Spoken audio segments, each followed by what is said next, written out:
안녕하십니까.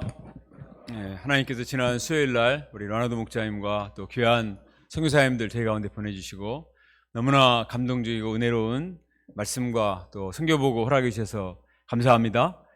저는 여러분도 은혜 많이 받으셨죠?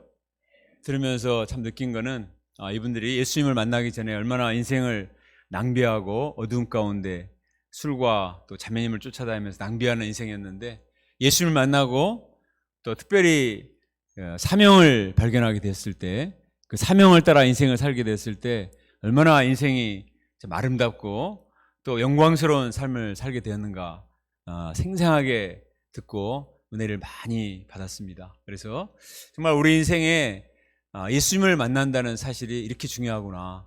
또 무한한 가능성이 있지만 사명을 발견해야 그 사명을 위해 살 때 우리의 삶이 값진 열매를 맺는다 하는 사실을 다시 한번 배우게 되었습니다.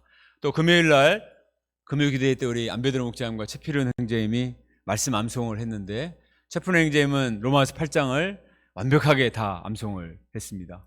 그리고 우리 안배드로 목사님은 시편 119편을 지금 암송하고 있는데 시편 119편 1절부터 176절 지금 암송하고 있는데 1절부터 60절까지 완벽하게 암송을 했습니다. 그래서 앞으로 며칠이 다 지나면은 176절까지 다 외워가지고 아주 기록을 세우리라 믿습니다. 우리 화진 목자님도 부활장 암송대회에서 1등을 했는데 암송 가족이 되어서 감사합니다. 이전에 안배드로 목자님 보면 참 심히 안쓰러운 목자였습니다. 눈동자가 힘이 없고 예배 때 항상 고개를 숙이고 한 5분 지나면 졸기 시작하는 요주의 인물이었는데 지금은 눈동자에 막 힘이 돋고 걷는 것도 막 확 힘이 있고 막 나폴레옹 같아요. 키가 적은데 나폴레옹처럼. 그래서 이전에는 안쓰러운 사람이었는데 이제는 점점 존경스러워져 가고 있습니다. 한 절씩 막 외워갈수록 이분이 정말 이렇게 외울까? 누정 암송을 계속 하고 있는데 30절 넘어가서 근데 60절 외우고 이제 나중에 100절 다 외워서 176절까지 외우면은 정말 존경스러울 것 같습니다. 말씀이 이처럼 우리를 위대하게 합니다.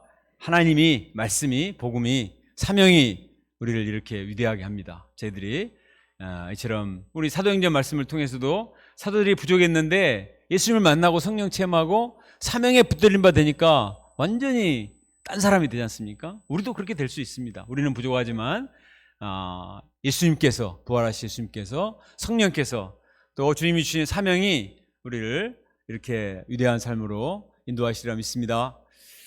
자, 오늘 말씀은 예수님을 따라 순교한 스데반에 대해서 말씀의 은혜를 나누고자 합니다. 스데반의 순교신앙을 배웁시다. 한번 외쳐봅시다. 시작. 스데반의 순교신앙을 배웁시다. 기도하겠습니다. 하나님 아버지, 과거에 우리가 사단의 유혹을 받아서 죄를 범하고 참 어두움과 흑암에 거하던 쓸모없는 자들이었습니다. 이러한 저희들을 위해서 독생자 예수님을 보내어주시고 그의 보배로운 피로 우리의 죄를 사해주시고 이제는 우리에게 거룩한 사명 또 비전을 허락해 주셔서 감사합니다. 하나님 아버지, 오직 성령이 너희에게만 있으면 너희가 권능을 받고 예루살렘과 온 유대와 사마리아와 땅까지 이르러 복음의 증인이 되는 귀한 사명을 주신 것을 감사합니다. 하나님 아버지, 오늘날 이 시대의 사람들이 육신의 욕망을 따라 살지만 그러나 우리가 이러한 시대를 본받지 아니하고 이제 하나님이 주신 사명을 따라 거룩한 나그네의 삶 또 하나님의 뜻을 이루어나가는 목자의 삶, 선교사의 삶을 살 수 있도록 축복해 주시기를 간절히 기도합니다. 오늘 말씀을 통해서 저희들의 영성을 깨워주시고 저희들 10년 가운데 다시 한번 천국 소망과 또 주님을 향한 거룩한 사랑과 영혼들을 향한 목자의 심령을 덧입을 수 있도록 도와주시옵소서. 예수님의 이름으로 기도합니다. 아멘. 오늘 말씀은 초대의 교회에 있었던 첫 번째 순교자 이 스데반에 대해서 기록을 하고 있습니다. 스데반은 초대교회 7 집사 중에 한 사람이었습니다. 사도가 아니고 평신도 집사였습니다. 그러나 그는 성령과 지혜가 충만했습니다. 말씀이 충만했고 믿음이 충만했고 복음에 대한 확신이 넘치는 그런 사람이었습니다. 그의 설교를 자세히 읽어보면 그는 구약과 신약을 관통하는 엄청난 이 대성경학자다, 이런 생각이 들 정도로 얼마나 성경 지식이 대단했는가 하는 것을 알 수가 있습니다. 또 그는 또한 하나님께 대한 사랑과 양들에 대한 목자의 심령이 넘치는 아주 훌륭한 목자였습니다. 이처럼 영성과 지성과 또 목자의 심령을 갖춘 이런 사람이 순교를 당했다는 것은 하나님의 역사편에서도 큰 손실이 아닐 수가 없습니다. 안타까운 일이죠. 그러나 그는 예수님의 발자취를 따라 십자가의 길을 간 위대한 믿음의 거장이었습니다. 우리가 오늘 말씀을 통해 이 스데반의 하나님을 향한 사랑과 원수까지 사랑하는 그 목자의 심령, 또 순교 신앙을 배워서 저희들도 이 죄악된 시대 가운데 정말 영성 있는 하나님의 사람들로 성장할 수 있기를 간절히 기도합니다. 자, 6장 7절에 보면 하나님의 말씀이 점점 엉성하여 예루살렘의 제자의 수가 점점 많아지게 되었습니다. 자세히 보면은 허다한 누구의 무리? 제사장의 무리도 이 도에 복종하니라. 제사장들, 성전에서 일하는 제사장들, 예수님을 십자가에 못 박으라고 주동했던 그 제사장의 무리들 중에서도 예수님을 따르는 사람들이 한두 명이 아니고 허다한 제사장의 무리가 복음을 영접하고 따를 정도로 이렇게 큰 성령의 역사가 일어났습니다. 교회에 내외적인 시련이 있었음에도 불구하고 점점 부흥의 불길이 타오르게 된 것입니다. 여기에 많은 성도들이 헌신을 했고 쓰임 받았지만 그 중에 한 사람이 또 스데반이라는 집사였습니다. 8절에 보면 스데반은 은혜와 권능이 충만하여 큰 기사와 표적을 행했습니다. 하나님께서 스데반을 통해서 여러 초월적인 이적과 기사를 베푸시는 능력을 행하는 그런 사람이었습니다. 병도 고치고 귀신도 쫓아내고 이런 능력을 행했을 것입니다. 이처럼 활발한 복음 역사에 제동을 거는 사람들이 나타나게 되었습니다. 자, 9절을 함께 읽습니다. 9절 시작. 이른바 자외민들, 즉 구레네인, 알렉산드레인, 길리기아와 아시아에서 온 사람들의 회당에서 어떤 자들이 일어나 스데반과 더불어 논쟁할세. 자, 여기 보면 특이한 장소가 나오죠. 구레네, 알렉산드리아, 길리기아, 이런 사람들은 어떤 사람들이냐면 이스라엘 백성들이 바벨론에게 망해서 여러 나라로 흩어지게 됐잖아요. 그래서 다른 나라에서 가서 거기서 사는 디아스포라 유대인들 중에 정말 믿음이 좋은 사람들, 정말 하나님을 사랑하고 성전 예배를 사모하는 사람들이 그 땅에 살지 않고 예루살렘에 돌아왔어요. 그래서 예루살렘 성전 앞에 회당을 짓고 거기서 살면서 하나님을 예배하는 그런 사람들입니다. 얼마나 대단한 사람들입니까? 자기가 태어난 곳이 있고 또 자기가 살던 직업이 있고 이렇게 있을 텐데 그걸 내려놓고 고향 땅에 와서 그토록 사모했던 하나님을 자기 지역의 회당이 아니고 예루살렘 성전에서 정말 거기서 하나님께 예배드리는 그런 삶을 살고자 돌아와서 회당을 짓고 하나님의 율법을 지키면서 살아가는 그런 사람들이기 때문에 굉장히 경건한 사람들이었습니다. 그런데 스데반이 하나님의 성경과 율법보다도 하나님의 아들 예수님을 믿어야 된다고 가르치고 그 하나님의 아들 예수님이 십자가에 못 박혀 죽으시고 부활하셨기 때문에 이제는 예수님을 믿어야 구원을 받는다라고 강조를 하는 거예요. 그들은 오직 태어나서부터 지금까지 성전 제일주의, 율법 제일주의만 귀에 못이 박히도록 듣고 살아왔고 거기에 목숨을 걸고 살았는데 예수는 자가 십자가에 못 박아 죽은 사형수인데 그를 믿고 그가 또 부활했다는 거예요. 그래야 구원을 받는다고 말하니까 도저히 받아들일 수가 없었습니다. 그래서 그들은 구약 지식을 가지고 스데반과 막 논쟁을 했는데 스데반이 워낙 말씀 실력이 뛰어나고 성령이 충만하기 때문에 도저히 논쟁에서 이길 길이 없었습니다. 그래서 그들은 사람들을 매수해서 스데반을 공격을 했습니다. 이 사람이 모세와 하나님을 못 오가는 말을 하는 것을 우리가 들었노라. 아니 감히 이 사람이 누군데 모세의 율법을 거스르고 하나님의 성전을 못 오가는가? 신성모독이다. 이렇게 생각을 하고 스데반을 핍박을 하고 스데반을 잡아서 사내들인 공회로 끌고 간 것입니다.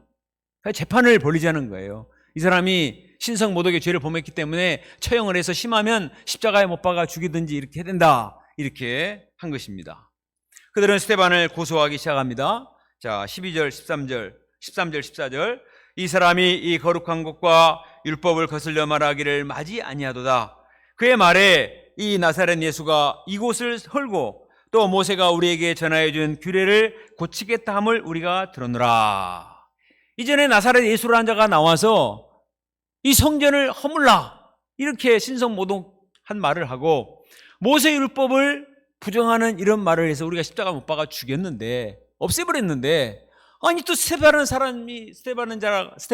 자가 나타나가지고 또 이 성전의 무용론에 대해서 얘기하고 모세 율법을 부정하는 것처럼 얘기니까 너무나 기분이 나쁘다는 거예요. 이 사람을 처벌해 주세요. 이렇게 고소를 했습니다. 스데반을 고소하는 사람들의 목소리는 증오심으로 가득 차 있었습니다. 당장이라도 스데반을 십자가에 못 박으라고 소리칠 그런 기세였습니다. 자, 한번 생각해 보세요. 수많은 사람들이 나를 끌고 와서 재판장 위에 세우고 나를 막 고소하는 것입니다. 여러분 경찰서 가본 적 있어요? 법원 가본 적 있습니까?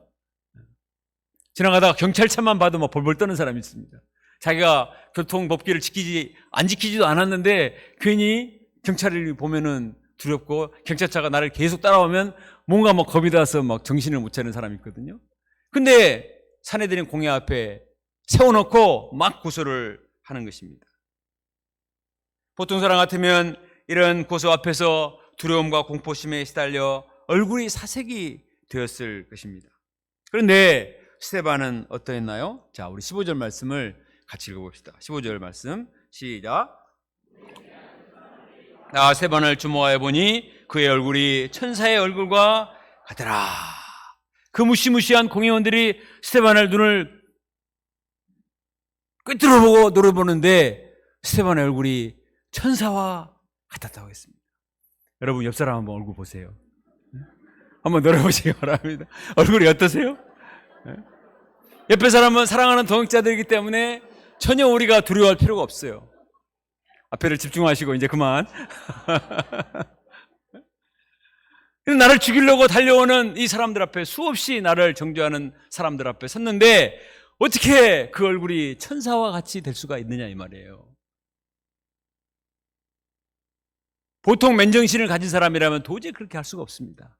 우리가 앞에 살펴본 것처럼 스데반은 성령이 충만하고 권능이 충만하고 말씀이 충만하고 하나님의 말씀으로 충만한 복음의 확신 가운데 있었기 때문에, 무엇보다도 예수님의 십자가와 부활의 복음에 대한 확신, 하나님 나라 산소망에 대한 그 소망이 충만히 임하고 있었기 때문에 스데반은 이미 삶과 죽음을 초월한 사람입니다.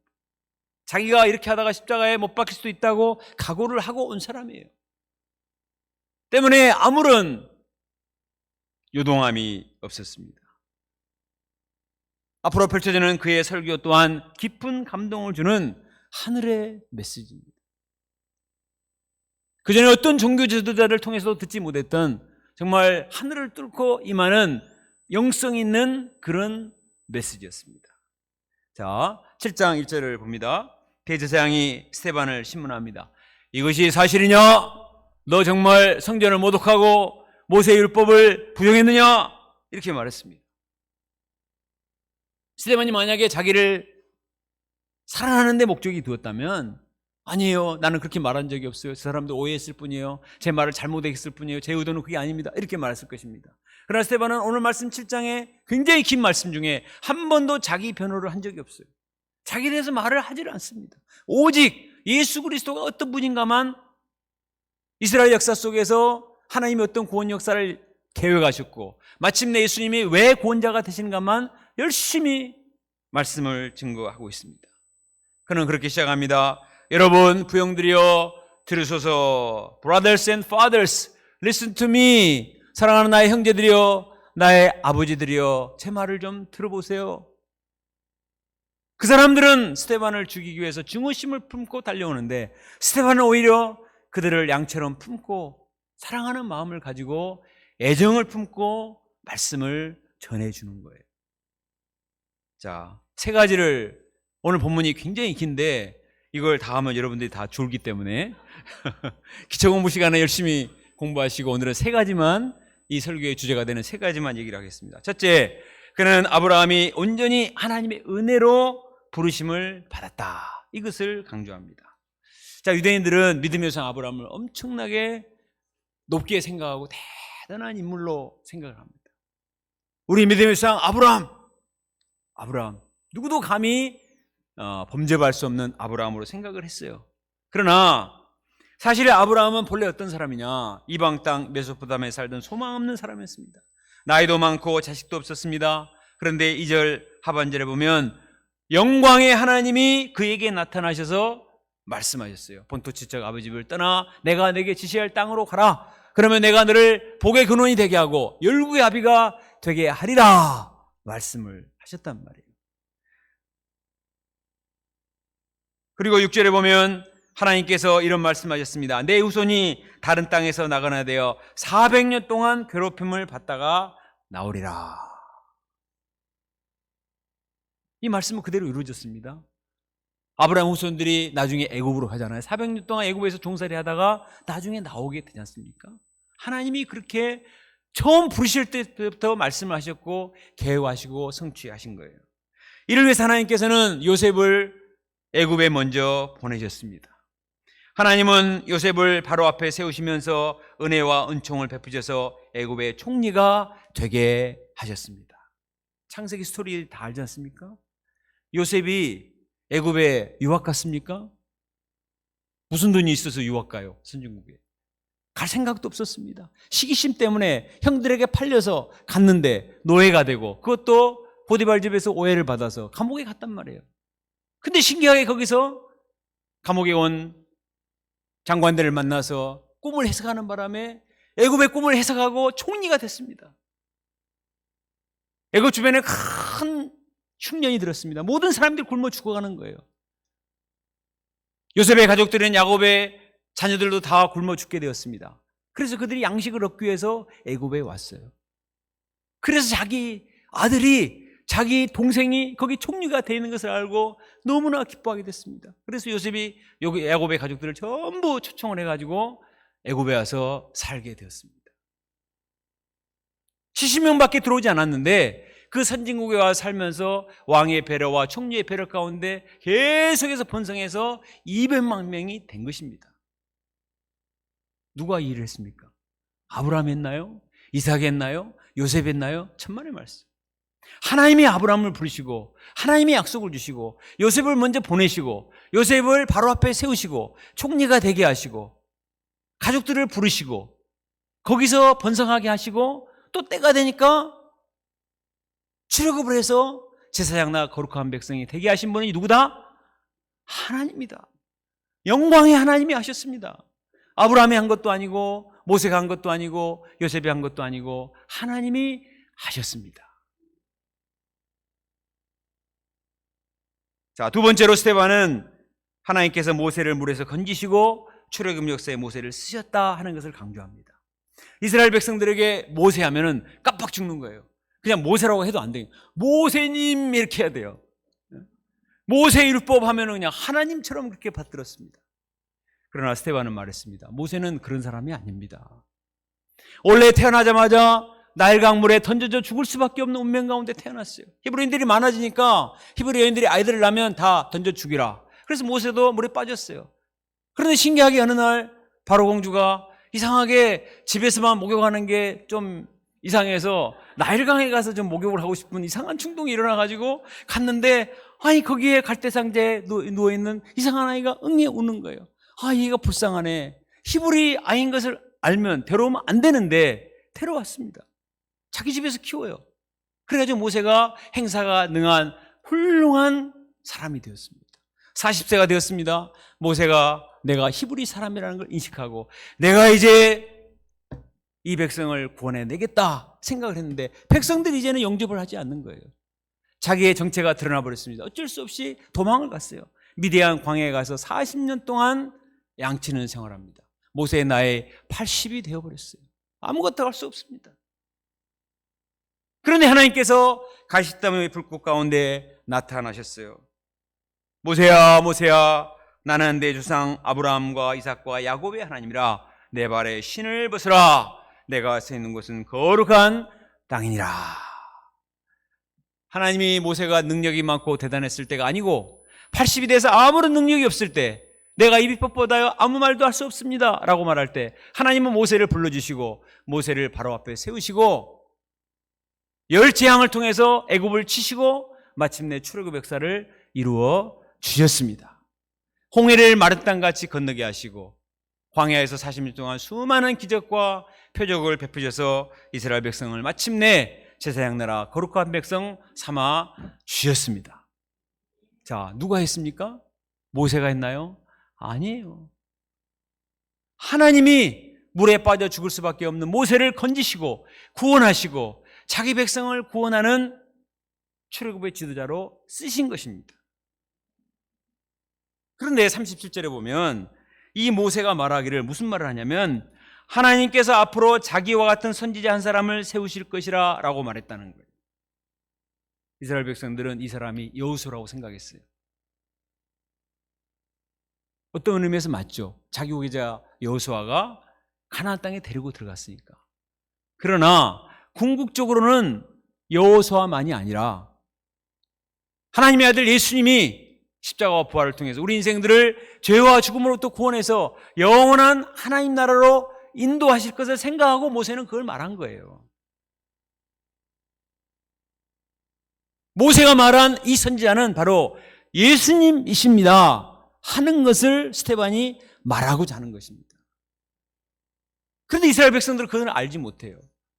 예수님이 새 모세가 되시고 예수님이 십자가와 부활을 통해서 여호사도 할 수 없었던, 모세 자신도 할 수 없었던, 어떤 이스라엘 영웅도 할 수 없었던 인류를 죄와 사망 권세로부터 구원해서 영원한 하나님 나라로 인도하는 일을 하신 분이 바로 예수다라는 것을 얘기하고자 한 것입니다.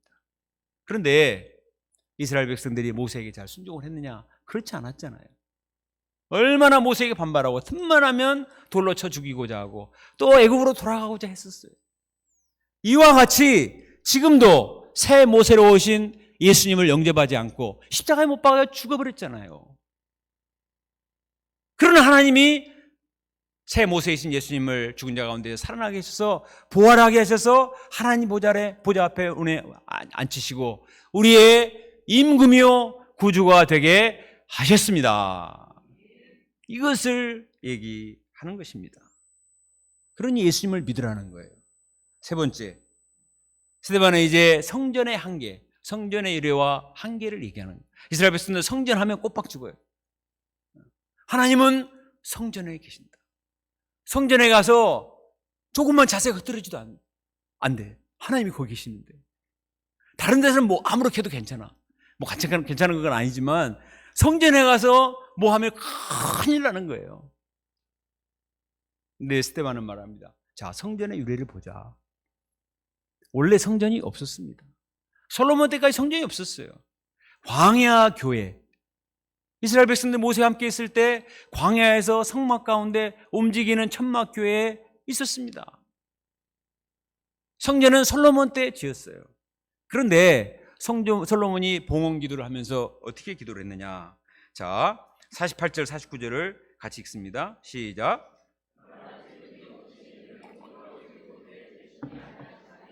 선지자가 말한 바 주께서 이르시되 하늘은 나의 보좌요 땅은 나의 발등상이니 너희가 나를 위하여 무슨 집을 짓겠으며 나의 안식할 처소가 어디냐.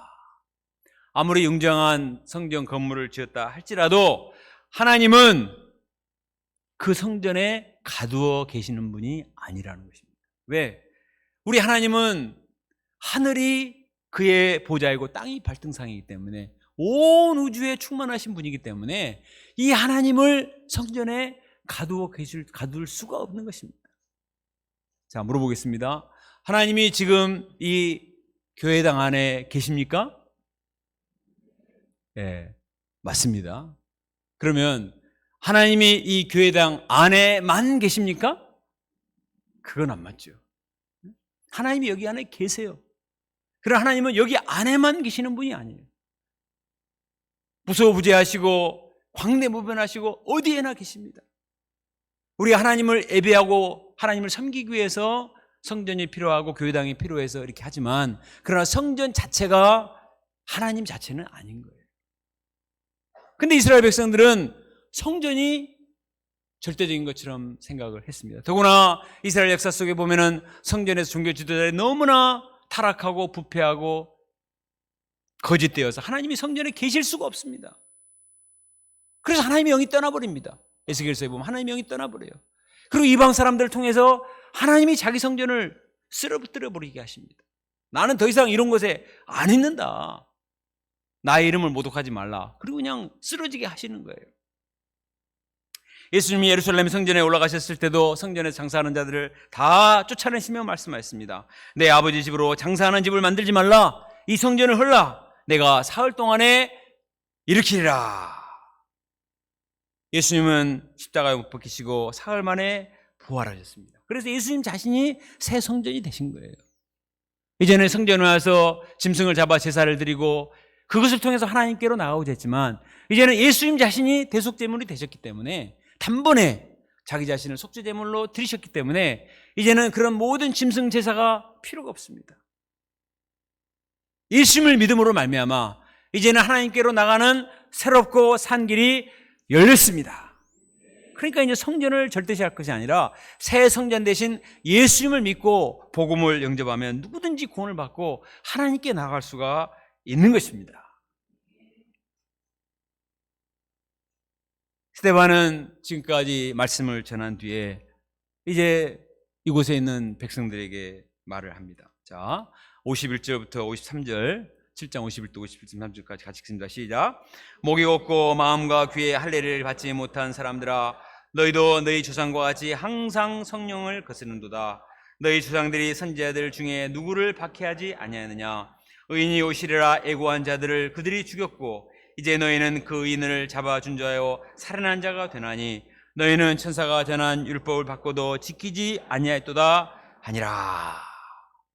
지금까지 이스라엘 역사를 쭉 얘기하면서 하나님이 어떻게 구원 역사를 계획하셨고 또 그동안 성전과 모세는 다 그림자이고 율법도 그림자이고 이제는 예수님이 오셔서 구원을 완성하셨기 때문에 모세 율법을 폐하는 것이 아니라 완성하러 오셨기 때문에 예수님을 믿어야 되는데 너희들이 목이 곧고 마음과 귀에 할례를 받지 않고 회개하지 않았기 때문에 선지자들을 죽인 여러분들의 조상들처럼 여러분들도 하나님의 아들 예수님을 십자가에 못 박아 죽였으니 이제 회개하고 복음을 믿으세요. 이렇게 말했습니다. 이렇게 말하는 스데반의 메시지는 심령골슬을 찔러 쪼개는 날카로운 칼이요 망황한 살과 같았습니다. 누가 피고석에 있는지 누가 누구를 책망하는지 알 수가 없어요. 스데반이 성령이 충만해서 이렇게 그들의 죄를 책망하는 메시지를 전하자 그들은 마음에 찔렸습니다. 본문에 찔렸다고 나오죠. 찔렸다는 것은 양심의 가책을 받은 거예요. 이 말이 또 어디 나옵니까? 2장에서 베드로가 메시지를 전할 때 사람들이 찔렸습니다.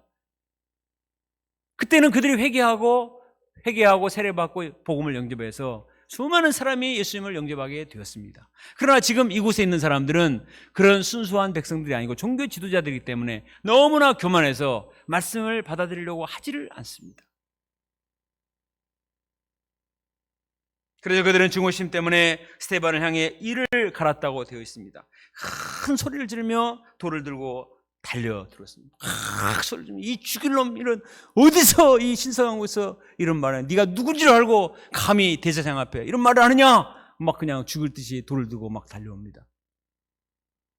이때 스데반이 무엇을 했나요? 자, 55절 56절을 같이 읽습니다. 시작. 스데반이 성령 충만하여 하늘을 우러러 주목하여 하나님의 영광과 및 예수께서 하나님 우편에 서신 것을 보고 말하되 보라 하늘이 열리고 인자가 하나님 우편에 서신 것을 보노라 한대. 여러분 한번 생각해 보세요. 많은 사람들이 나를 미워하고 증오해서 막 이를 가면서 막 소리를 지르며 돌을 들고 달려와서 나에게 막 돌을 던진다고 생각을 했습니다. 그러면 도대체 내 눈앞에 무엇이 보이겠습니까? 그 무시무시한 사람들, 나를 향해 날아오는 그 무서운 돌들이 보이지 않겠어요? 그런데 스데반은 무엇을 보았습니까? 하늘을 우러러 보았습니다. 그의 눈에 하나님의 영광이 보였고 부활하신 예수님께서 하나님 우편에 서신 것을 보았습니다. 그는 공포심 때문에 두려워 벌벌 떠는 것이 아니라 오히려 감격해서 외쳤습니다. 보라 하늘이 열리고 인자가 하나님 우편에 서신 것을 내가 보노라. 너무나 감격해서 기쁨으로 외치고 있었습니다. 땅에서는 원수들이 스데반을 죽이려고 달려오고 있습니다. 그런데 하늘에서는 스데반을 위한 천국 입성 축제가 벌어지고 있었습니다. 하나님께서 스데반의 영안을 열어서 이 영광스러운 모습을 보게 하신 것입니다. 어느새 스데반의 몸은 사람들이 던진 돌에 맞아 피투성이가 되고 만신창이가 되어버렸습니다. 그 와중에 스데반은 주님을 위해 기도를 합니다. 59절 60절입니다. 주 예수여 내 영혼을 받으시옵소서. 스데반은 또 자신을 향해 돌을 던지는 원수들을 위해 중보기도를 합니다. 주여 이 죄를 그들에게 돌리지 마옵소서 하고 자니라. 이렇게 말했어요. 이런 스데반의 모습은 누구와 비슷합니까? 십자가상에서 기도하신 예수님의 모습을 닮았습니다. 예수님도 자신을 십자가 못 박는 원수들을 위해서 그렇게 기도하셨습니다. 아버지여 저희를 사하여 주옵소서. 자기들이 하는 것을 알지 못함입니다.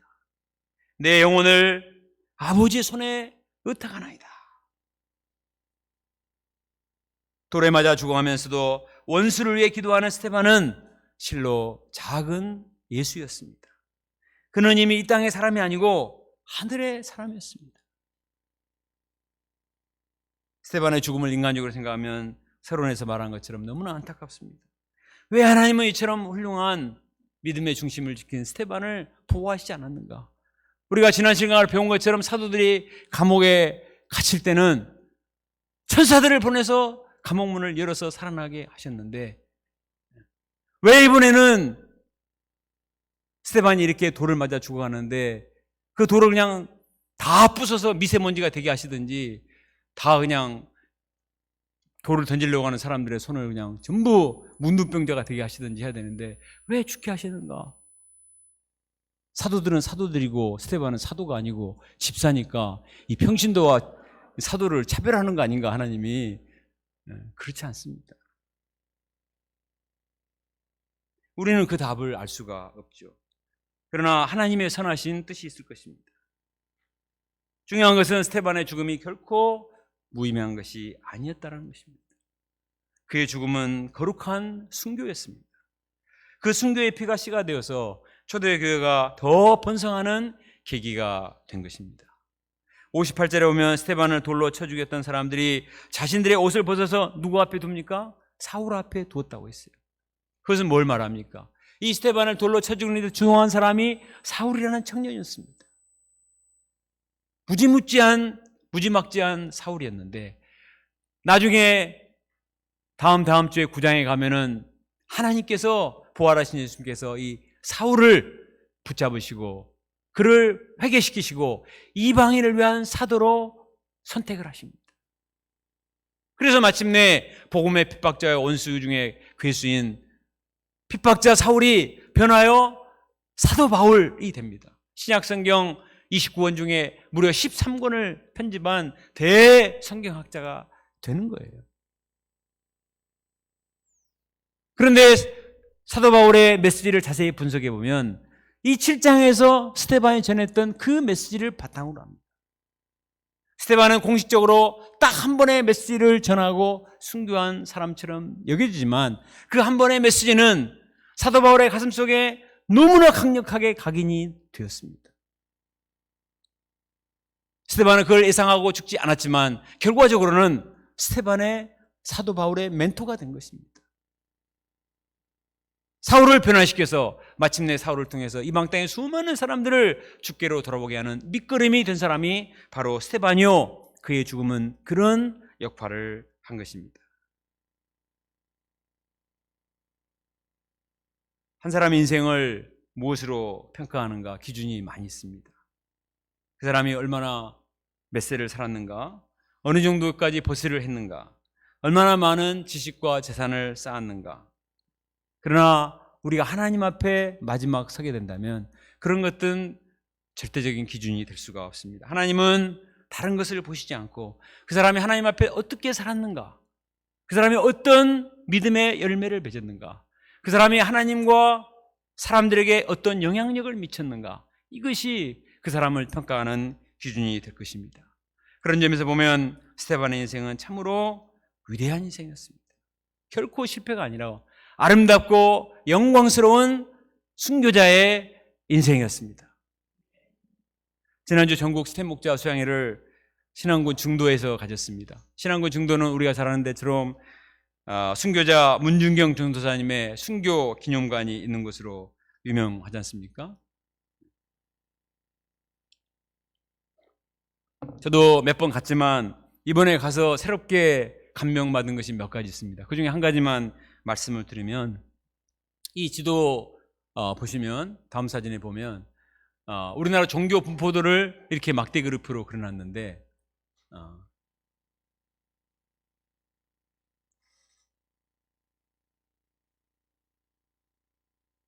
우리나라 기독교가 34%라고 저기 기록되어 있습니다. 점수를 좀 후하게 준 것 같기는 한데 하여튼 34%. 근데 지역별로 복음률이 가장 높은 곳은 전라도 45% 나오고 있습니다.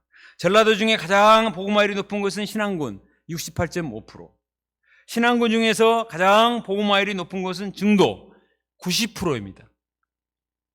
2,000명이 사는 작은 섬 중도의 90%가 기독교 신자인 거예요. 유일합니다. 유일해. 증도에서 배출한 목회자가 159명, 장로가 81명, 신안군 전체에서 700명의 목회자와 장로들, 주의 종들이 배출이 됐다는 거예요. 어마어마한 겁니다. 이 결과를 가져오게 된 결정적인 역할을 하신 분이 순교자 문준경 전도사였다는 것입니다. 문 전도사님은 17살에 결혼했지만 아이를 낳지 못해서 남편에게 소박맞고 쫓겨납니다. 그러나 슬픈 운명 가운데서 예수님을 만나고 그 인생을 온전히 복음을 전하는 데 헌신했습니다. 신안군의 수많은 섬들, 지금은 가면 다리들이 다 연결이 돼가지고 얼마나 다니기 편해요. 그러나 50년, 60년, 70년 전에는 다 섬이고 건너가려면 다 발이 빠지는, 너무나 천사하라 그러죠. 천사계. 신안군에 얼마나 섬들이 많은데 거기를 여자의 몸으로 다니면서 복음을 전했습니다. 수많은 사람들에게 복음을 전하고 문제 많은 사람들을 사랑으로 섬겨서 그들이 복음을 영접하고 예수 믿게 하고 많은 교회를 세운 분이 바로 문 전도사입니다. 그런데 6.25 때 공산군들이 와서 문준경 전도사를 죽게 합니다. 이 사진이 그때 당시에 모습을 재현한 부조인데, 죄명은 새끼를 많이 깐 씨암탉과 같은 존재다.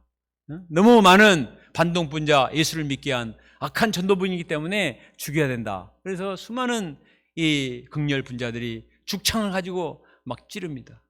그래도 안 죽으니까 나중에 총을 쏘아서 죽여요. 그 죄명은 새끼를 많이 깐 씨암탉이라는 것이었는데, 이것은 마치 십자가에서 피 흘리며 돌아가신 예수님께 유대인의 왕이라는 죄표가 붙은 것과 같습니다. 죽창에 찔려 죽어가면서 문 전도사님은 옆에 있는 자신의 수양딸과 같은 백정희 전도사만은 제발 살려달라고 막 애원을 했습니다. 나는 괜찮은데 이 전도사는 할 일이 많으니까 제발 살려달라고 애원을 합니다. 그리고 죽창을 들고 달려오는 공산당원들에게 여러분들도 예수님을 믿어야 한다고 마지막까지 전도를 했습니다. 마지막 숨을 건두면서는 하나님 아버지, 내 영혼을 받아 주시옵소서 하고 순교를 당했습니다. 59세의 나이였습니다. 신기하게도 공산당원들은 총알이 아깝다며 그 백전도사를 죽이지 않고 내무소에 수감되어 있는데, 이로써 백전도사가 그 순교 현장을 생생하게 증언하는 증인이 되었고, 그 분이 살아서 그 문 전도사님의 정신을 이어받아 수많은 사람들에게 복음을 증거하는 큰 일을 했습니다. 문 전도사님의 친척이 되고 우리나라의 치유상담가로 유명한 정태기 목사님이 문 전도사님의 인생을 이렇게 요약했습니다. 문 전도사님의 불같은 사랑, 불덩이 같은 몸의 언어를 기억합니다. 그분은 예수의 심장을 가지고 신앙혁명, 생활혁명, 인간혁명을 일으킨 거룩한 성녀였습니다. 이렇게 평가를 했습니다. 자, 남편에게 버림받은 한 불쌍한 여인이에요. 한 많은 여인이죠. 무슨 소망이 있겠어요? 그러나 그녀가 예수님을 영접하고 예수님의 사랑을 품고 자기보다 더 불쌍한 사람들, 병든 사람들, 한 많은 사람들, 수많은 그 불쌍한 선마을 사람들을 사랑하고 품고 복음을 전했습니다. 예수님의 자취를 따라 산 거죠. 그리고 죽을 때도 예수님의 자취를 따라 거룩한 죽음을 맞이했습니다. 예수님이 하나님의 밀이 되어 많은 열매를 맺으신 것처럼 문전도사님도 섬 지역에 떨어진 하나의 밀이 되어서 수많은 전도의 열매를 맺었습니다. 지금도 1년에 수많은 사람들이 그곳을 방문해서 그의 순교 정신을 기리고 마음을 새롭게 한다고 했습니다. 우리가 갔을 때도 여러 교회에서 사람들이 와서 은혜를 받고 순교 정신을 배우는 것을 봤습니다. 저는 이번 수양회를 통해서 나의 인생이 어떠해야 되는가 다시 한번 생각하게 되었습니다. 우리 나노도 목자님과 함께 순교 기념비에서 같이 기도를 하면서 우리의 인생이 앞으로 어떤 인생을 살아야 되는가, 한 번밖에 없는 인생을 어떤 인생으로 하나님 앞에 드려야 되는가 진지하게 기도하게 되었습니다. 저기 옆에 있는 사진은 문전도사님의 성경입니다. 자식도 없고 남편도 없고 가족도 없어요. 유일하게 자기가 사랑하는 것은 항상 성경을 저렇게 읽고, 나이가 드니까 보이지 않으니까 돋보기로 보면서 그 말씀을 증거하는 삶을 살았습니다. 가만히 보니까 한 말씀 한 영혼의 생명을 거신 분이에요. 우리 올해 구호가 뭡니까? 한 말씀 한 영혼의 생명을 겁시다. 와, 우리의 멘토가 여기 계셨구나. 하나님의 말씀 한 영혼의 생명을 걸고, 정말 말만 생명을 거는 게 아니라 정말 생명을 바쳤습니다. 그것은 무의미하지 않았어요. CC의 김중곤 목사님을 비롯해서 수많은 사람들이 이분의 영향 가운데서 예수를 만나고 변화돼서 한국 교회를 이끄는 큰 믿음의 거두가 된 것입니다. 결론적으로 스테반은 초대교회 최초의 순교자입니다. 그는 복음에 대한 확신을 가지고 전도하다가 순교했습니다. 마지막 순간까지 예수님을 사랑했고 자신을 향해 돌을 던지는 원수까지도 사랑하고 그들을 위해서 기도했습니다. 마지막까지 예수님을 닮았기에 그의 인생은 더욱더 아름답고 숭고했습니다. 우리는 어떤 인생을 살아야 될까요? 우리가 절대적인 자세로 복음을 증가하다 보면 반드시 시련이 있고 핍박이 있고 환란이 있습니다. 그러나 어떤 핍박도 우리를 그리스도의 사랑에서 끊을 수 없습니다. 로마서 8장 35절로 39절, 누가 우리를 그리스도의 사랑에서 끊으리요? 환란이나 공고나 박해나 기근이나 적신이나 위험이나 칼이라 어떤 피조물이라도 우리를 우리 주 그리스도 예수 안에 있는 하나님의 사랑에서 끊을 수 없으리라. 문전도사님이 가진 것은 아무것도 없었지만 그 심령에 불타는 그리스도의 사랑은 그 무엇으로도 사람들이 잠재울 수가 없었습니다.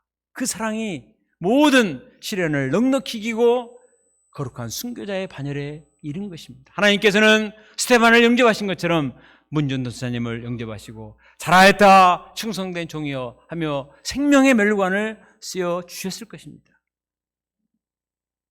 우리도 정말 예수님을 사랑하고 예수님의 피의 보혈로 구원함을 받았는데 내가 받은 그 은혜를 생명처럼 귀히 여기고 또 예수님이 가신 십자가의 길, 고난의 길을 잘 끝까지 믿음으로 가서 영광에 이르는 또 풍성한 열매를 맺는 그런 삶을 살 수 있기를 간절히 기도합니다.